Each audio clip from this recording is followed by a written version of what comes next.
যে ভিডিওটা শুরু হতে চলেছে সেটা হলো পঞ্চম শ্রেণী অনুশীলনী 2-এর 1 ও 2 দাগ কীভাবে করতে হয়।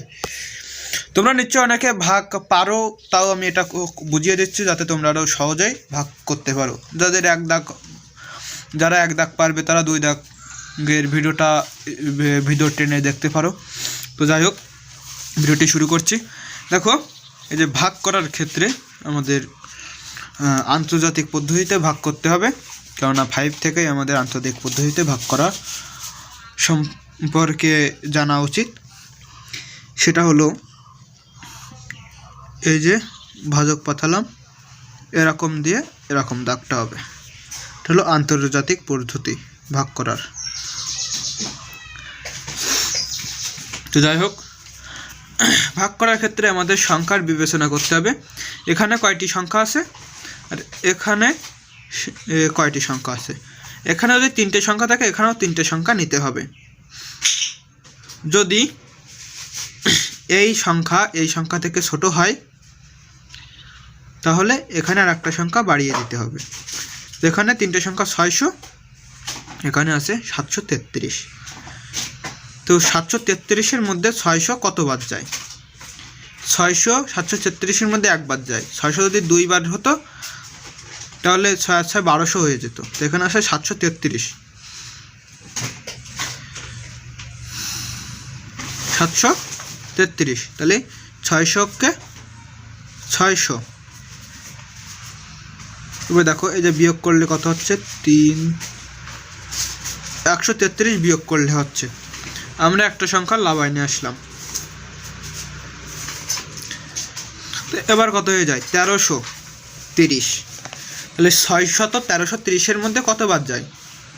তাহলে 600-কে 600, 600 দুগুণে 1200, এই আলাদা জায়গায় গুণ করে নিতে হবে। 600 গুণ 2, 600 গুণ 3। এই যে এখানে গুণ 2 দিতে হবে, গুণ 2 দিয়ে সমান দিতে হবে। তাহলে 6 দুগুণে 12, আর এই দুটো শূন্য। তারপরে এখানে গুণ 3 দিয়ে 3 6, এখানে সমান দিয়ে 18। তেমন প্রথমটা 2, তারপর এটা 3, এরকম 3 6 18। এখানে 3 নিলে বড় হয়ে যায়, এখানে 1300 ছোট হতে হবে। তারপরে 3 6 1800। এই বিশেষ করে ভাগের উপরে একটা ভিডিও দেওয়া আছে, তোমরা ভিডিওটি দেখে আসতে পারো চ্যানেল থেকে, তাহলে তোমরা ভাগ সম্পর্কে আরও অনেক ভালো তথ্য জানতে পারবে। তো এই যে বিয়োগ করলে 0 হয়, এখানে 3, 8 আর কত হলে 13 হয়, 8 9 10 11 12 13, 5 হলে এখন হচ্ছে 530। এখান থেকে আর একটা সংখ্যা লাভায় নিয়ে আসলাম। একটা সংখ্যা লাভালে হয়ে গেল 5300। এটা 600 করে নামতা, 600-এর সাথে 3 গুণ করলে 1800 হয়, 600-এর সাথে 4 গুণ করলে 2400 হয়, 600-এর সাথে 5 গুণ করলে 3000 হয়, 600-এর সাথে 6 গুণ করলে 3600 হয়, 600-এর সাথে 7 গুণ করলে 4200 হয়, 600-এর সাথে 8 গুণ করলে 4800 হয়, 600-এর সাথে 9 গুণ করলে 5400 হয়। যাই হোক, এখানে 5400 বড় হয়ে যাচ্ছে, এখানে 5300 আছে, তাই 600-এর সাথে আমরা 8 গুণ করব, তাতে এর থেকে ছোটো থাকে, 1 ধাপ ছোটো থাকবে। 6 48, 0 0 8 9 10 11 12 13 5। তো উত্তরেই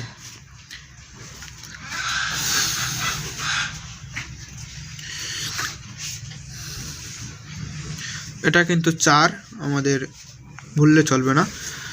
তো আমি তোমাদের অঙ্কগুলো বোঝানোর জন্য অল্প অল্প করে দিয়েছি, যাতে তোমরা নিজেরাই করতে পারো অঙ্কটা। ইউটিউব চ্যানেলটা সম্পূর্ণ তোমাদের বোঝানোর জন্যই তৈরি। তো এখানে আন্তর্জাতিক পদ্ধতিতে ভাগ চিহ্ন দিতে হবে।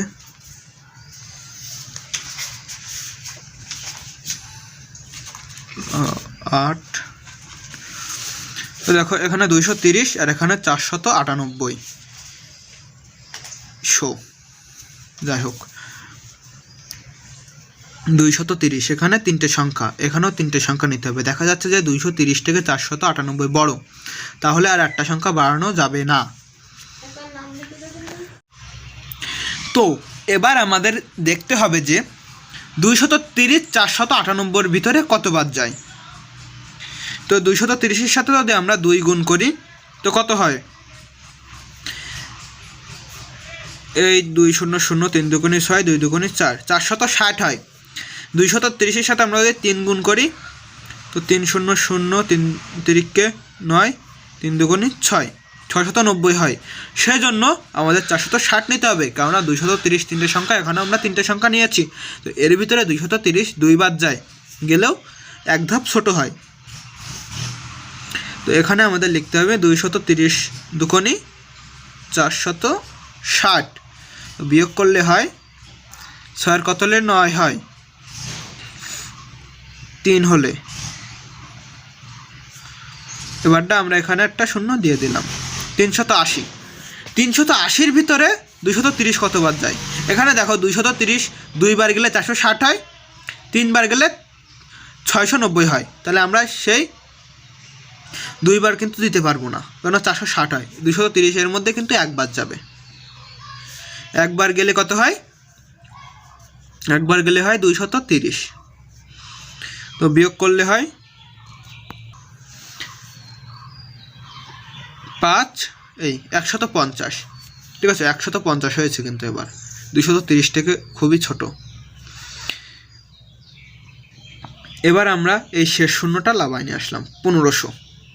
এবার আমরা এখানে গুণ করতে থাকবো, কেননা 3 গুণ করলে 690, 4 গুণ করে দেখি 4 0 0 3 4 12 2 4 2 18 920।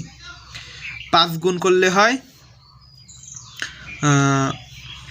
5 গুণ করলে কত হয়, 5 0 0 3 5 15 5 5 2 10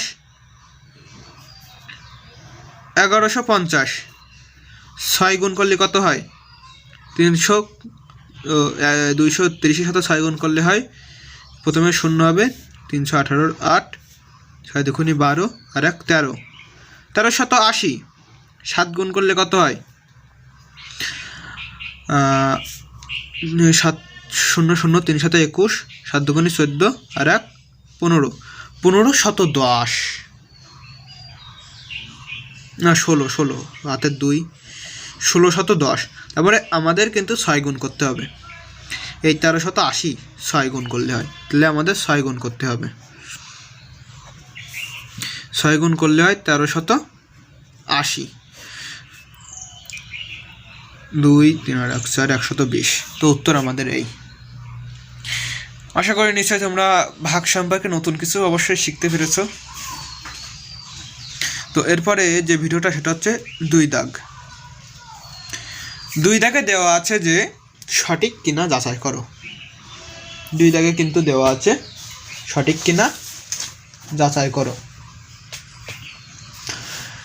তো সঠিক কিনা যাচাই করতে গেলে আমরা অনেক সময় ভাগ করে ফেলি, কিন্তু সেটা না। কিন্তু আমাদের আসল উদ্দেশ্যটা হবে যে এই যে ভাজ্য, এই ভাজ্যকে আমরা যদি ভাজক দ্বারা ভাগ করি তাহলে ভাগফল 123 আর ভাগশেষ 10, এটা কি সঠিক না বেঠিক।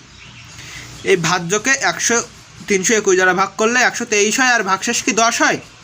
এটা বের করতে গেলে আমাদের যে সূত্রটা লাগবে সেটা হলো ভাজ্যের সূত্র। এই ভাজ্যটা আমরা বের করব, ভাজ্যটা। তো এটা বের করতে গেলে আমাদের সূত্রটা অবশ্যই জানা থাকতে হবে। সূত্রটা সম্পর্কে ইউটিউব চ্যানেলে দেওয়া আছে, তোমরা চাইলে সেই সূত্রটা দেখে আসতে পারো। খুব সুন্দরভাবে বোঝানো হয়েছে যে ভাগ ও গুণের সূত্র কখনোই ভুলবে না, কীভাবে মনে রাখতে হয় সেটা। যাই হোক, আমি সেই সূত্রটা লেখা শুরু করছি। তো ভাজ্যের সূত্রটা হলো ভাজ্য সমান ভাজক গুণ ভাগফল যোগ ভাগশেষ। ভাজক কত, এখানে ভাজক 321। যদি ভাগফল সঠিক হয় আর ভাগশেষ যদি সঠিক হয় তাহলে এটা নিশ্চয়ই সত্য হবে। গুণ ভাগশেষ কত, ভাগফল কত 123 যোগ ভাগশেষ হলো 10। তো ভিডিওটা যাতে বড় নয় আমি এই জায়গায় গুণ করে দিচ্ছি। তো আমি ভাগ করেছি 39,483 হয়, 39,483 যোগ 10, তাহলে এটা হয় 39,493। তাহলে এখানে ভাজ্য কত? 39,493। এটা যে সঠিক পদ্ধতি আমি তোমাদের তাও একটা প্রমাণ করে দেখাচ্ছি। দেখো আমি